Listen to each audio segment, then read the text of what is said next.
OBD de trouble code description technique plage de mesure, performance du circuit de capteur, interrupteur de position de soupape de commande de pression d'échappement. Qu'est-ce que cela signifie? Ce code de diagnostic générique (DTC) du groupe motopropulseur s'applique généralement à tous les véhicules OBD2 équipés d'un capteur ou d'un interrupteur de soupape de commande de pression d'échappement. Cela peut inclure, mais sans s'y limiter, les véhicules de VW, Audi, Toyota, etc. Bien que génériques, les étapes de réparation exactes peuvent varier selon la marque, le modèle. La soupape de commande de pression d'échappement (EPC) est une soupape à solénoïde utilisée pour réguler la contre-pression par temps froid. Cela permet d'augmenter la chaleur de l'habitacle, facilite le démarrage à froid et le dégivrage du pare-brise. Dans la plupart des cas, le module de commande du groupe motopropulseur (PCM) utilise les informations du capteur de contre-pression d'échappement (EBP), du capteur de température d'air d'admission (IAT) et du capteur de pression absolue du collecteur (MAP) pour déterminer le contrôle de la soupape. Si le PCM détecte un problème avec l'EPC ou l'IAT, il désactivera l'ECP. En règle générale, l'ECP se trouve sur les moteurs diesel. Le code P048C est défini lorsque le PCM détecte un problème de performance dans le circuit de la soupape de commande de pression d'échappement. Quelle est la gravité de ce DTC? La sévérité de ce code est modérée à sévère. C'est une bonne idée d'adresser ce code dès que possible. Un exemple de soupape de commande de pression d'échappement. Quels sont certains des symptômes du code? Les symptômes d'un code de panne P048C peuvent inclure, voyant de contrôle du moteur allumé, émission accrue, mauvaise performance du moteur, démarrage difficile. Quelles sont certaines des causes courantes du code?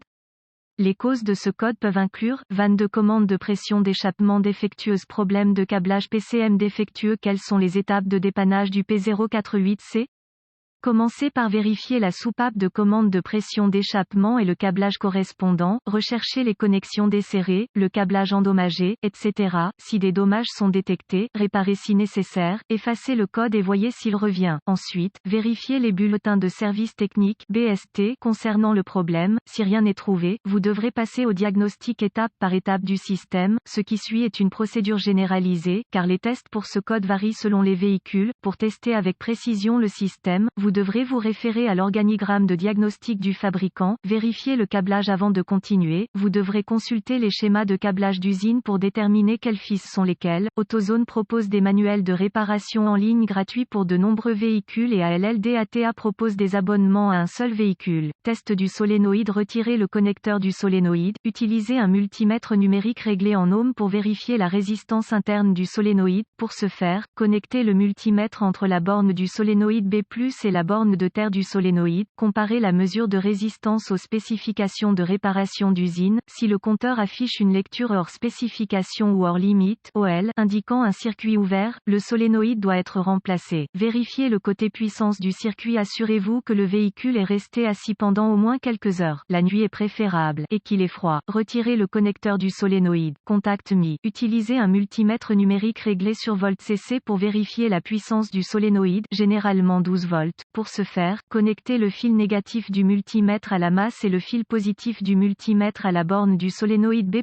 du côté faisceau du connecteur. Si la tension n'est pas présente, connectez le compteur à ohms, contact coupé, entre la borne B+ du connecteur du solénoïde et la borne de tension d'alimentation du solénoïde du PCM. Si le compteur lit hors limite (OL), il y a un circuit ouvert entre le PCM et le capteur qui devra être localisé et réparé. Si le compteur lit une valeur numérique, il y a continuité. Si tout va bien jusqu'à présent, vous voudrez vérifier que le PCM est alimenté. Pour ce faire, mettez le contact et réglez le compteur sur DC volts. Connectez le fil positif du compteur à la borne de tension d'alimentation EPC du PCM et le fil négatif à la masse. S'il n'y a pas de tension de référence du PCM, le PCM est probablement défectueux. Cependant, les PCM vont rarement mal, c'est donc une bonne idée de revérifier votre travail jusqu'à ce point.